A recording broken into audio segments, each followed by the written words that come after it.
অনেক অনেক আগের জামানায় তিনজন যুবক তাদের কর্মসংস্থানের জন্য বেরিয়েছে। পথিমধ্যে তারা গুপ্তধন পেয়েছে। কি পেয়েছে? 4টা স্বর্ণের টুকরা পেয়ে তো মহা খুশি, আমরা বেঁচে গেলাম, আমরা ধনী হয়ে গেলাম, আর জীবনে আমাদের দুঃখ নাই, কষ্ট নাই। এবার মানুষ তিনজন, স্বর্ণের টুকরা 4টা, একটু ঝামেলা হয়ে গেল না? 4 জনে 4টা পাইলে ভালো হইতো না? মানুষ কয়জন? স্বর্ণের টুকরা কয়টা? 4টা। এবার তারা বলতে লাগলো আমাদের প্রচন্ড ক্ষুধা পেয়েছে। একজনকে বললো তুই বাজারে যা, বাজার থেকে রুটি কিনে নিয়ে আয়। সে রুটি কিনতে গেল, আর এই দুইজন মিলে ভাবতে লাগলো শয়তানের ওয়াসওয়াসায় পড়ে একটা কাজ করি, যেটারে রুটি আনতে পাঠাইছে ওটারে যদি শেষ করে দিতে পারি, মানে ওটার কেল্লা যদি ফতে করে দিতে পারি, তাহলে তো আর ভাগাভাগির কোনো কাজ নাই। স্বর্ণ 4টা, তুই পাবি 2টা, আমি পাবো। আর যে রুটি আনতে গিয়েছে সে মনে মনে ভাবে রুটিতে যদি বিষ মাখায় নিতে পারি। দেখছেন খেলা? আল্লাহ, রুটিতে কি মাখায় নিতে পারি? বিষ। তাহলে এই 2টারে বিষ মাখানো রুটি খাওয়াই দিলাম, 4টাই আমার, আমার আর ধরে কে? তো যেই চিন্তা ওই কাজ। উনিও রুটির সাথে বিষ মাখাইছে, এরাও রেডি হয়ে আছে কখন আসবে। আসার সাথে সাথে ওইটারে দইরা আইজো মায়ের কাইলো মায়ের মাইরা ওইটার বর্তমানে হলাইছে, ওইটা অক্কা পাইছে, শেষ।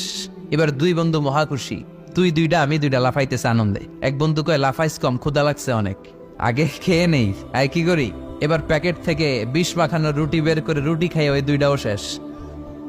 4টা স্বর্ণের টুকরা স্বর্ণের টুকরার জায়গায় পড়ে আছে, আর 3টা লাশ পাশে পড়ে আছে। হাদিহি মাসালু হায়াতি দুনিয়া, এটাই তো দুনিয়ার জীবনের দৃষ্টান্ত। বাড়ির জায়গায় বাড়ি পড়ে থাকবে, ক্ষমতার মসনদের চেয়ারটা জায়গায় পড়ে থাকবে, মানুষগুলো থাকবে না, ঠিক কিনা? আপনি খেয়াল করে দেখেন, আপনারা যদি কেউ জিজ্ঞেস করে ভাই এই বাংলো বাড়িটা কার, আপনি খুব গর্ববোধ করে বলেন যে এটা আমার বাড়ি, বলেন না?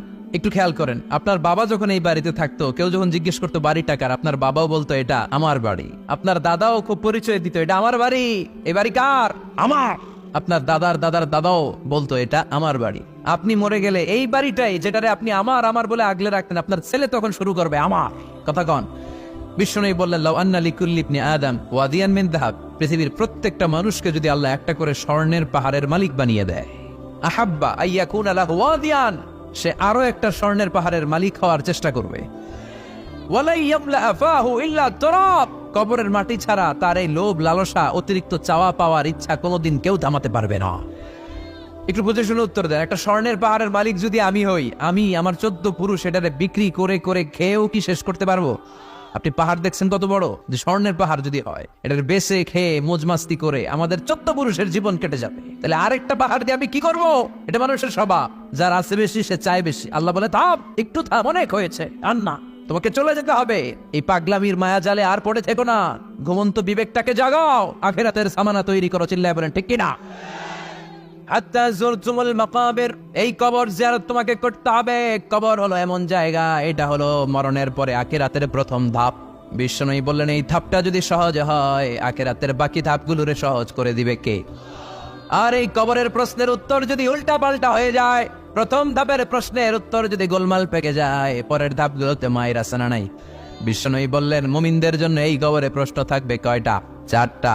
যারা ইসলাম বিরোধী, যারা কাফের, যারা মুশরিক, যারা বামপন্থী, তাদের থাকবে 3টা। মুমিনদের জন্য 4টা। মুমিনদের প্রথম প্রশ্ন, হু ইজ ইউর লর্ড? মার রব্বুক, তোর রবের নাম কি? চিল্লায় বলেন আমাদের রবকে। প্রথম প্রশ্ন করা হবে মার রব্বুক, তোর রবের নাম কি? চিল্লায় বলেন আমাদের রবকে।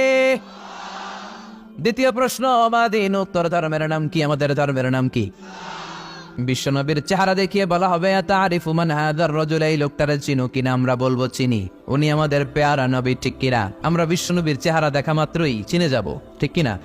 আমরা বলবো এই লোককে চিনি, মানি উনি ছিল আমাদের জান, আমাদের প্রাণ, আমাদের কলিজা।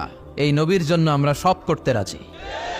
এই নবীর সম্মান আর ইজ্জত বাঁচাতে আমরা দেহের তাজা রক্ত ঢালতে রাজি। এই নবী আমাদের সব। এই নবীর সুপারিশ ছাড়া আমি জান্নাতে যেতে পারবো না। এই নবীর আমরা চিনি, মানি উনি তো আমাদের পেয়ারা নবী। এই 3টা প্রশ্নের উত্তর যখন পেরে যাবেন আপনারা ইনশাআল্লাহ, চতুর্থ একটা প্রশ্ন, ওয়ামা ইলমুক, হোয়াটস ইউর নলেজ? তুমি কিভাবে শিখলা?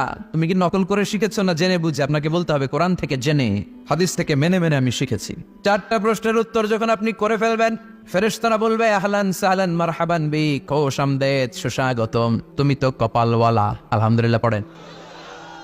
ইফতাহু লাহু বাবুন ইলাল জান্নাহ, তার কবর থেকে জান্নাতের দিকে একটা দরজা খুলে দেয়া হবে।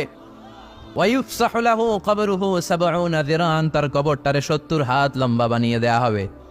ওয়া ইউলবাসু মিন লিবাসি আহলিল জান্নাহ, জান্নাতের 2টা পোশাক তার গায়ের মধ্যে পরিয়ে দেয়া হবে। এরপরে ফেরেশতারা বলবে নাম কানাউমিল আরুস, ঘুমাও।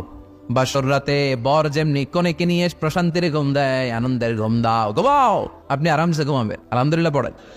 এই ঘুম আপনার ভাঙবে না যতক্ষণ না ইসরাফিলের সিঙ্গার ফুৎকার না আসে। আপনার এই ঘুম আর ভাঙবে। আর যারা ইসলামের বিপক্ষের শক্তি, কাফের মুশরিক, তাদেরকেও বসানো হবে মালাকা নাসওয়াদা নাজরাকান, নীলাবচ কৃষ্ণ বর্ণের দুইজন ফেরেশতা আসবে। এদের চোখ থাকবে নীল, গায়ের রং কালো। দেখতে কেমন লাগবে রে ভাই? আল্লাহু আকবার। এসে বলবে বস, আনসার দে, মার রব্বুক, তোর রব কে? ও আল্লাহ জানবে না। ও বলবে লা আদ্রি, আমি কিছু জানি না। আমি ভালো মানুষ, আমারে মাফ করে দেন, আমারে ছাইরা দেন, আমি জানি না রব কে। কয় দাঁড়া, আর দুইটা বাকি প্রশ্ন, এরপরে দেখাইতেছি ফাইনাল খেলা। দ্বিতীয় প্রশ্ন, মা দিনুক, তোর ধর্মের নাম কি? কয় জানি না, মাফ করে দেন। লা আদ্রি, আমি ধর্ম জানি না, আমি তো চিয়ার্স করতাম, চিয়ার্স। আমি ড্রিঙ্কস খাইতাম, আমি ধর্ষণে সেঞ্চুরি করতাম, আমি শাহবাগের মঞ্চে উঠে ইসলামের বিরুদ্ধে ভাষণ দিতাম। সে পাগলের মতো বলবে লা আদ্রি, আমি কিছু জানি না, আমি কিচ্ছু মনে করতে পারছি না, কে আমার রব?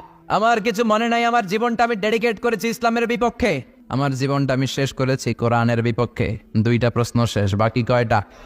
এবার বিশ্বনবীর চমৎকার নূরানি চেহারাটা দেখিয়ে বলা হবে আতারিফু মান হাযার রাজুল, এই লোকটারে চিনো নাকি? সে বলবে আমি এই লোকটারে চিনি না, আমার দলের লোকেরা যা করতো, নাস্তিকরা যা করতো, আমিও তাই করতাম। সবাই লোকটারে গালি দিত, আমি ওই লোকটারে গালি দিতাম। আমি এই নবীর বিরুদ্ধে ব্লগের মধ্যে উল্টা পাল্টা লিখতাম, আছে না নাই? ফেরেশতারা বলবে লা দারাইতা ওয়ালা তারাইতা, তুই তো পোড়া কপাল, তুই তো একটা প্রশ্নের উত্তর করতে পারলি না। ফায়ুতরাকু বিমাতারিক মিন হাদিদ, লোহার হ্যামার দিয়ে এবার পিটিয়ে ওর গায়ের গোশতগুলো থেতলে ফেলা হবে। ওয়ায়ুকালু লিল আরদি, জমিনকে বলা হবে ইলতাইমি, ও কবরের জমিন, কবরের মাটি, দুই দিক থেকে তুই চাপা দে। কি দে? দুই দিক থেকে চাপা মার, এক এক